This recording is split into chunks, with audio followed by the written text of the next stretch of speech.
There are a few energy leaks that intuitive and high achieving people often don't notice because they're sort of subtle, and we sort of categorize them as just, oh, that's just normal. But they cost us something. And so when we notice them, we can actually shift the energy and have a different experience. That's what I want to talk about this Tune In Tuesday.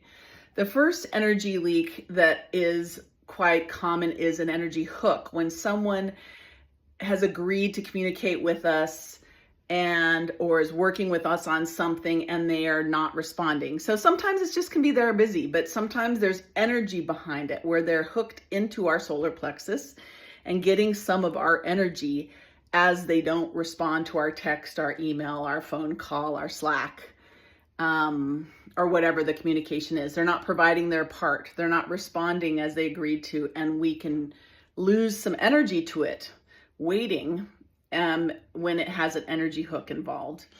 And then the second one is when people are withholding of information that we need to make a good decision for ourselves. And what can happen with that is because we're so intuitive, we sense that something's off, and we sort of get in a mental loop in that sixth chakra. We're thinking about it. Our intuition's telling us something. We're getting different signals from what people are saying.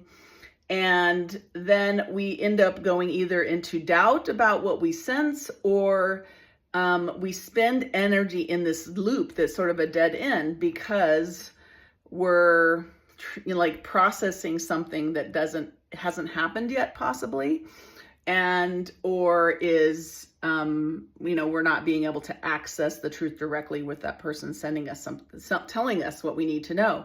And so that can cost us energy as well. I call it an energy leak.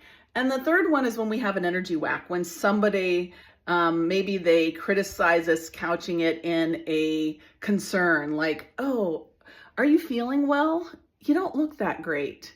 And that can be an energy whack. Or it can be talking about you behind your back to your colleagues or your friends or family, instead of addressing an issue that they have directly. And that can, what I call is an energy whack. They're sending energy your way that can throw you off balance, that you feel even if you don't have a direct communication with them. So the reason I'm bringing all of these up is because when we become aware of how these subtle or even more obvious energy leaks are affecting us, then we can use our tools to reclaim our energy and unhook the hook, or, stop the mental loop, or like heal the energy whack and call our energy back to ourselves so that we're not thrown off and losing and leaking energy to it. So I'm going to go deeper into that in the workshop that's coming up November 4th. It's a free workshop, Reclaim Your Magic, the hidden cost to being an intuitive high achiever. So I hope you join me for that, and we can get deeper into noticing where we're losing energy and learning tools to reclaim it.